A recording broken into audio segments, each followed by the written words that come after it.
एडगेट अभ्यास पुस्तिका कक्षा 7 हिंदी के पाठ 5 के प्रश्नोत्तर हल करेंगे। पाठ का नाम है मध्य प्रदेश का वैभव। चलिए हम आगे बढ़ते हैं प्रश्नोत्तरों की ओर। तो सबसे पहले दिया है बहुविकल्पीय प्रश्न।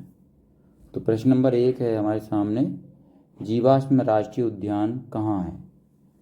तो यहाँ पर नीचे ऑप्शन 4 दिए हैं, उनमें से सही ऑप्शन ढूंढकर हमें क्या करना है, उत्तर की जगह पर लिखना है। तो इसमें ए ऑप्शन दिया है Balaghat, B option Bhopal, C option Panna, D option Mandla. तो इसमें सही ऑप्शन है ऑप्शन डी मंडला। उत्तर में हम क्या लिखेंगे, ऑप्शन डी मंडला।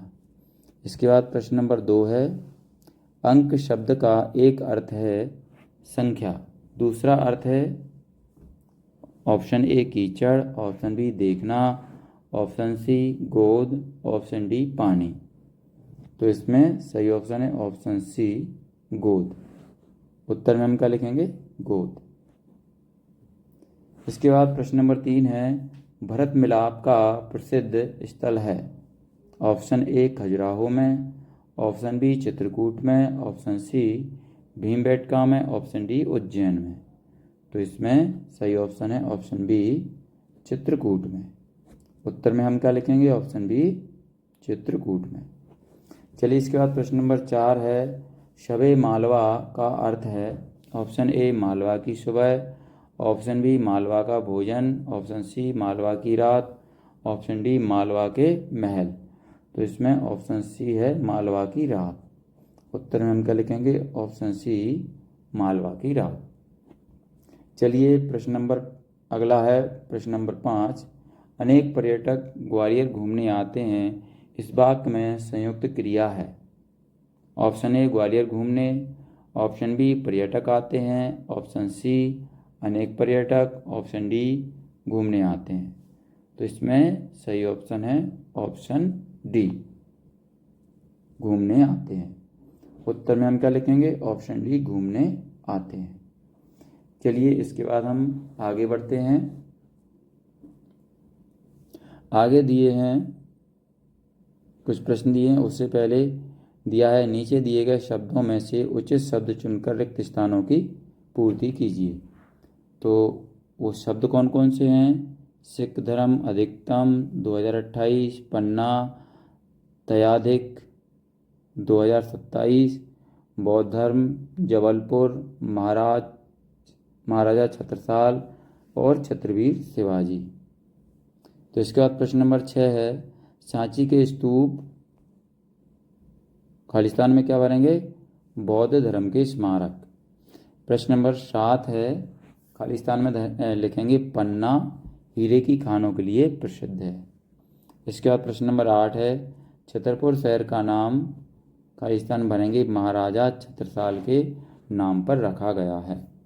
इसके बाद प्रश्न नंबर 9 है, उज्जैन में पिछला कुंभ मेला सन 2016 में लगा था, अगला कुंभ मेला सन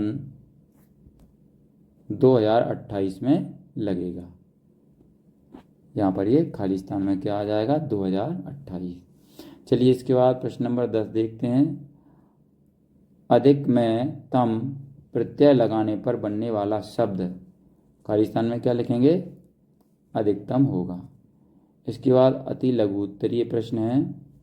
प्रश्न नंबर 11, पाठ के अनुसार मोक्षदायिनी नदी किसे कहा गया है।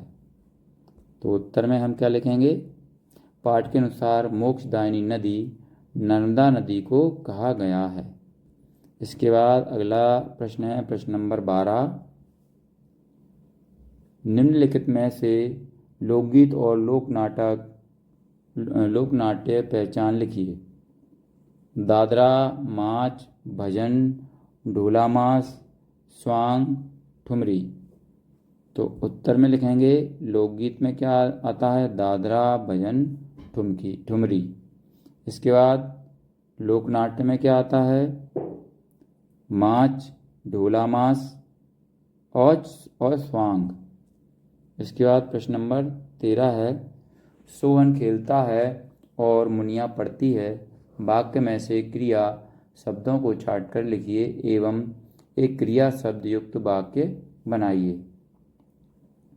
तो उत्तर में क्या लिखेंगे? क्रिया शब्द कौन कौन से हैं? खेलता पढ़ता। वाक्य क्या है? सोहन खेलता है। चलिए इसके बाद प्रश्न नंबर 14 पर आते हैं हम। उज्जैन नगर को पहले किस नाम से जाना जाता था? तो उत्तर में हम लिखेंगे उज्जैन नगर को पहले अवंतिका नाम से जाना जाता था। इसके बाद प्रश्न नंबर 15 है, निम्नलिखित व्यक्तियों के किस योगदान के लिए उन्हें बुंदेलखंड का गौरव कहा गया है? नाम के आगे लिखिए। तो 1 नंबर पर हैं डॉक्टर हरि सिंह गौर। इसके सामने जो खाली स्थान दिया उसमें हम लिखेंगे सागर विश्वविद्यालय के संस्थापक। इसके बाद दूसरे नंबर पर लिखा है पंडित कामता प्रसाद गुरु। तो यहाँ पर खाली स्थान में क्या लिखेंगे हम? व्याकरणाचार्य। तीसरा है पद्माकर। तो यहाँ पर खाली स्थान में क्या लिखेंगे? प्रसिद्ध रीतिकालीन कवि। चलिए इसके बाद प्रश्न नंबर 16, मालवा और निमाड़ क्षेत्र के प्रसिद्ध दर्शनीय स्थल कौन कौन से हैं? उत्तर में हम लिखेंगे मालवा में उज्जैन का महाकालेश्वर ज्योतिर्लिंग, धार का ऐतिहासिक महत्व और मांडवगढ़ की बाघ की गुफाएं। निमाड़ में 52 गजा का आदिनाथ जी का मंदिर, इंदौर का राजवाड़ा और कांच मंदिर आदि दर्शनीय स्थल हैं। इसके बाद प्रश्न नंबर 17 है,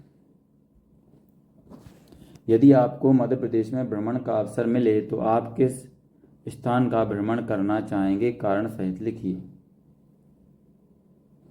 तो उत्तर में लिखेंगे मध्य प्रदेश में भ्रमण का अवसर मिलने पर मैं खजुराहो जाना चाहूँगा, क्योंकि वहाँ के प्राचीन मंदिरों की वास्तुकला अद्वितीय है।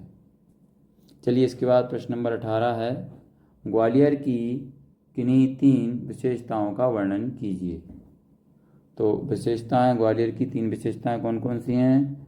ऑप्शन नंबर 1, ग्वालियर का किला अद्वितीय वास्तुकला और इतिहास के लिए प्रसिद्ध है। दूसरा लिखेंगे जय विलास महल भव्यता और संग्रहालय के लिए प्रसिद्ध है। तीसरा लिखेंगे तानसेन संगीत समारोह भारतीय शास्त्रीय संगीत का प्रमुख आयोजन होता है। चलिए इसके बाद प्रश्न नंबर 19 देखते हैं। प्रश्न नंबर 19 में दिया है साहित्य और संगीत के क्षेत्र में मध्य प्रदेश के योगदान को बताइए।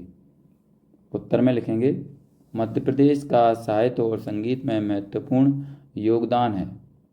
साहित्य में कालिदास, बारहमेर, बाणभट्ट, भूषण और पद्माकर प्रमुख हैं। संगीत में तानसेन, बैजू बावरा और अलाउद्दीन खां का नाम प्रमुख है। कालिदास की रचनाएं और तानसेन का संगीत आज भी लोगों को प्रेरित करता है।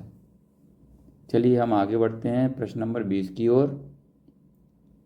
तो प्रश्न नंबर 20 में दिया है मध्य प्रदेश की कौन कौन सी गौरवशाली विशेषताएं मध्य प्रदेश गान में मिलती हैं? लिखिए।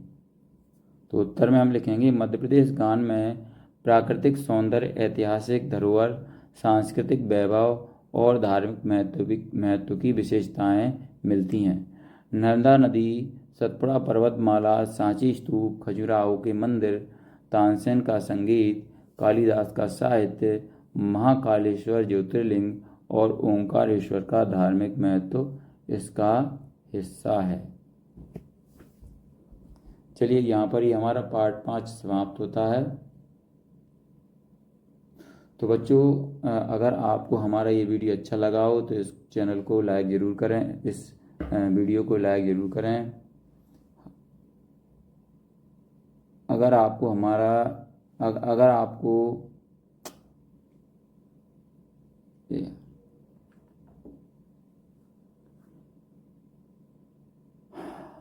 ये वीडियो अच्छा लगा हो तो इसको लाइक ज़रूर करें, अपने दोस्तों के साथ शेयर भी करें। इसी तरीके के और भी वीडियो पाने के लिए हमारे इस चैनल को सब्सक्राइब करना ना भूलें। धन्यवाद।